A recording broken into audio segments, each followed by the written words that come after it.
Mavuika is back, and if you want to build her right, this quick guide has you covered. The Pyro Archon is a 5-star Claymore user and arguably the best character in the entire game. She's hands down the strongest DPS in the game, dropping upwards of 1 million damage nukes at C0. She's also the best Pyro Sub-DPS, completely outshining Xiangling in almost every team. She forms the strongest cores in the game, turning nearly every DPS best team into a side grade. She has the best exploration abilities, and the signature weapon is the strongest and most versatile in the game, with an effect that works great on every Claymore DPS. In this video, we'll break down everything that makes her so good, from her talents, best rotations, weapons, artifacts and teams, to her Constellations value and my take on where she stands in the current meta. Hello, welcome to Genshin Filter, your quick guide for everything Genshin. So let's get started!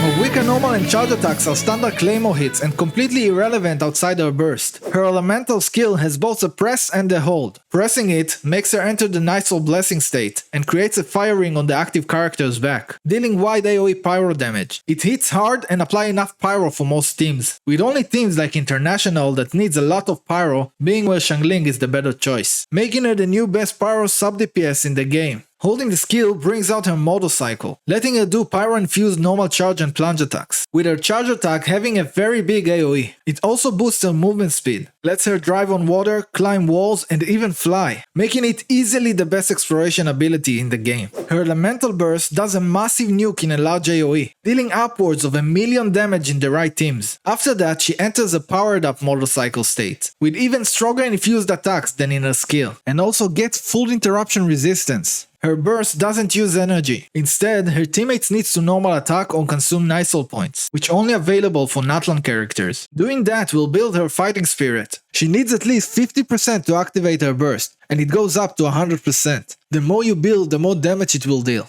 Her Ascension 1 increases her attack by 30% for 10 seconds, when a teammates trigger a Nightfall burst. Her Ascension 4 gives up to 40% bonus damage to the active character, depending on how much fighting spirit Mavuika had when activating her burst. The bonus gradually fades over 20 seconds and works on herself too, which makes it great for both her main and sub-DPS playstyle. As for her overworld passive, while sprinting, gliding, climbing or swimming on another character, switching to Mavuika instantly puts her into the motorcycle mode, with 50% Nightfall on her bar. Once her Nightfall runs out, you can hold her skill for extra motorcycle uptime, and after that, she'll start using the Natlan Nightfall stamina bar for even longer duration. Mavuika also reduces the transition cooldown from 10 to 8 seconds. If you are running another Natlan character, which your kit encourages you to do anyways, you can sometimes get full uptime in the movement mode by swapping between them continuously. As for her talent priorities, for her main DPS playstyle, focus mostly on her burst to maximize her nuke and normal and charge attack scaling inside her burst. Then level her skill for better off-field damage. Her normal and charge attacks can be completely ignored. For sub-DPS playstyle, focus on her skill to maximize her off-field damage. Then her burst, since you still want to take advantage of that huge nuke, and her Ascension 4 buffing. And again, her normal and charge attacks can be completely ignored.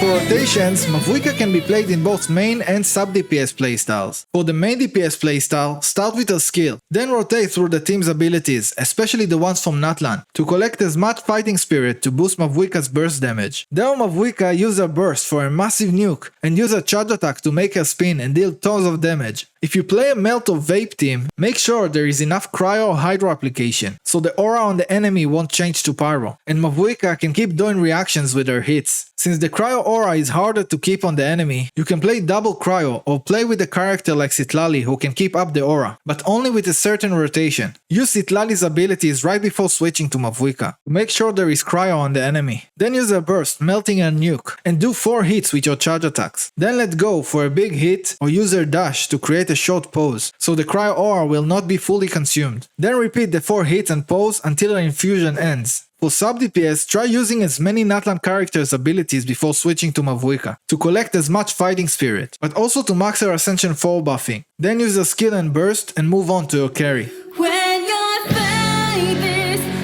The signature weapon, 1000 Blazing Suns, is her best in slot, giving her both crit rate and damage as well as tons of attack, and its effect is also really easy to activate, making it very universal and a strong option if not the best for any DPS Claymore user. Other options include any offensive crit or attack Claymore you have. For free to play, Melt Flower, Tidal Shadow and Earthshaker are great options.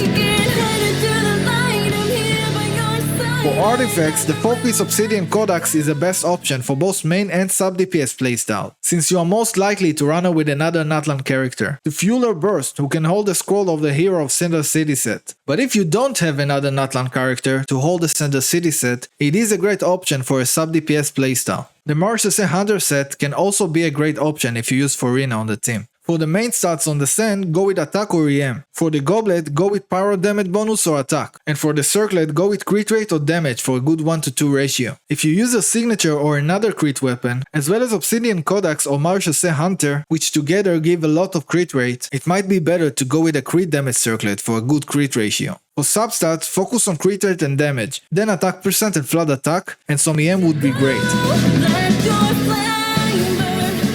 Mavuika has tons of teams, so let's cover her best synergies and some team building tips. For a main DPS playstyle, her best performing teams are Melt, Vaporize and Overload. As we covered, she needs Natlan characters on the team to fuel her burst. Not having any Natlan teammates will completely break her playstyle as a main DPS, so make sure you have at least one alongside her. Xilonen is the best option for that, thanks to the way a kit consumes Night Soul points, but other Natlan supports can work well too, as even if you don't fully charge a Fighting Spirit, the damage will still be great. Like any other attack scaling DPS, especially Pyro ones, Bennett is pretty much tied to a hip, as the attack buff he gives and the Pyro resonance are unmatched by any other support. Mavuika also works great with Iansan, thanks to a high movement during attacks, similar to other Natlan carries. If you have Iansan C6, she can replace Xilonen and become very competitive and even better for Mavuika's best team. Talking about her best team, these Melt teams are so strong, they let Mavuika burst nuke upwards of 1,000,000 damage, which is truly insane. And together with the rest of her great charge attack damage, it marks both Mavuika and this team as the strongest in the game. For a sub-DPS playstyle, as we covered, Mavuika finally gives us a great alternative to Xiangling, who dominated the meta for years. As a sub-DPS, she's pretty much a best in slot with all the Natlan carries, like Varesa, Moalani, Chaska and Kinich, thanks to their Night Soul synergy mechanics. But she can also be a best in slot if not an amazing choice for any other carry who wants Pyro on their team. Especially for the Fontaine ones, like Nuvillette, Navia, Clorend, Risley and Lenny. Lastly, Mavuika core with Bennett and Citlali or Bennett and Xilonen are probably the strongest in the game, as you can put almost any DPS in the last slot, especially older ones, and it will probably outperform their best teams. And since her damage even as a sub-DPS is so high, she'll most of the time do even more damage than the carry himself, and that's when you know a character is completely broken.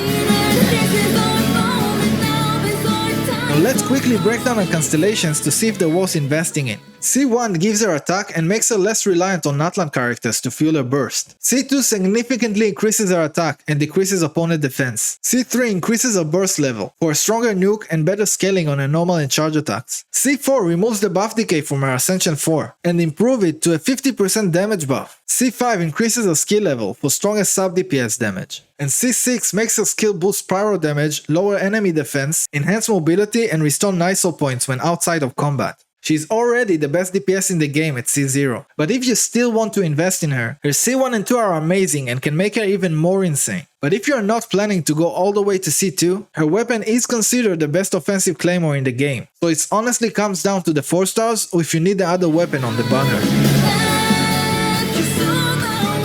Mavuika truly lives up to her title as the Pyro Archon, being not just strong but overwhelming. Whether you build her as a main or sub-DPS, she dominates every role she steps into with a flexible kit and insane damage, even at C0. Her only real limitation is needing Natlan units to fuel her burst, but I think having a small restriction like using a Natlan character to achieve such heights is a small price to pay, and actually good for the game and fair to the other characters. And you can actually remove this restriction with a C1. In my opinion, however, went a bit too far with her, raising the meta damage cap a bit too high, so now they'll need to challenge it with harder content, which the old DPSs in the game just won't be able to compete with. But we'll have to wait and see how they tackle that. In conclusion, I think Mavuika has proven that she's the best character in the game as of right now. And if you care about meta and like her playstyle, I easily and highly recommend her, as I really don't think she'll be power crept or fall behind anytime soon. And that's a wrap. If this video helped you in any way, consider giving it a like and subscribe for more filter guides. Thank you so much for watching, and I'll see you next time. Cheers!